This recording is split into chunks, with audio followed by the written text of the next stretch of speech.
Itong si dating Pangulong Duterte. Kung si PBBM ba ang nasa likod ng maingay na usapin ng International Criminal Court na posibleng umaresto po sa kanya. So ngayon, sa bisa ng warrant of arrest ng ICC na ipinadaan sa Interpol. So ngayon mga kababayan, na-i-post po ito January 7, 2024.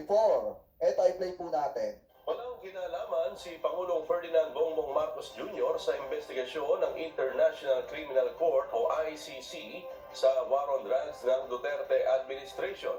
Sinabi ito mismo ni dating Pangulong Rodrigo Duterte. Ayon kay Digong, matagal nang nanghihimasok ang ICC sa Pilipinas kahit hindi pa man Pangulo si Marcos. Dagdag pa nito, kung may ginawa man siya noon na kailangang imbestigahan, ginawa niya ito para sa bayan. Ayan mismong si dating Pangulong Duterte na nagsabi, huwag nyo kasing isisi kay Presidente Marcos kung bakit nangyayari ang lahat ng ito. Dahil matagal na pong alam yan, ni dating Pangulong Duterte, presidente pa lang siya, alam na niya na anytime pwede siyang habulin ng ICC. Di ba mga kababayan? Tapos yung mga taga-suporta naman na bulag, hindi, kasalanan niya ni Marcos kasi tinraidor, isinuko si Duterte sa sa mga dayuhan. Mismong si dating Pangulong Duterte na nga nagsabi, huwag niyong kaladkarin si Marcos kasi walang alam yan dyan. Walang kinalaman yan dyan. Pakinggan natin ang pahayag ni dating Pangulong Rodrigo Duterte. Let me be very clear with this. Marcos has nothing to do with the ICC. Huwag na natin bigyan ng importansya ng ICC. Let me just address the Filipino people for once. If there is anything that I did, it was because I did it for my country. Kung tingin ng iba tama, kung tingin ng iba mali, wala akong pakialam. Basta ginawa ko para sa bayan ko, para sa mga anak ko. Ayan diba napakaliwanag naman mga kababayan ang sinasabi dito ni dating Pangulong Duterte.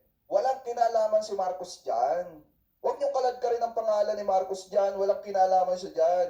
Alam niyang matagal na hinahabol siya ng ICC. Presidente pa lang siya. Tapos ngayon, isisisi ninyo kay Presidente Marcos kung bakit nangyayari yan kay dating Pangulong Duterte. Alam niyo ba, mismong si Sara Duterte na nga nagsabi na ang nasa likod ng lahat ng yan ay walang iba kung hindi si former Senator Trillanes kasi siya naman yung nag-file ng kaso laban kay dating Pangulong Duterte dyan po sa ICC. Hindi naman po si PBBM.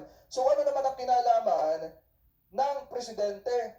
Diba ano naman kinalaman ng Presidente doon? Mismo si dating Pangulong Duterte na nga nagsabi, walang kinalaman si Marcos dyan. Ayan, napakalinaw niyan. Hindi po fake news yan. May video po ni dating Pangulong Duterte na nagsasalita po siya dyan. Na sinasabi niya na walang kinalaman si PBBM dyan. Tapos ngayon, isisisi nyo sa Presidente kung bakit nangyayari kay dating Pangulong Duterte yan. Abay sisihin nyo yung mga nag-file ng kaso. Huwag si PBBM. Ano po kasi unang-una, walang kinalaman ng Presidente dyan. Nakatali lang ang kamay ng Presidente sa issue pong yan. Kasi kung tutuusin mga kababayan, napakinabangan talaga natin ang Interpol. Na hindi naman pwede na pag silang request sa atin, hindi natin sila pagbibigyan. At mas lalong hindi naman pwede na kabig lang tayo ng kabig, ayaw natin magbigay. So anong nangyari dito, since may utang na loob tayo sa Interpol, kailangan din natin gampanan yung obligasyon natin sa kanila. So huwag tayong maging bulag, hindi porket panatiko. Yung mga taga-suporta ni dating Pangulong Duterte, tingnan nyo rin yung good side sa isyong ito. Huwag kayong maging bulag kasi sobrang panatiko kayo. Ano po ngayon, ipagpatuloy pa natin. Punta naman po tayo mga kababayan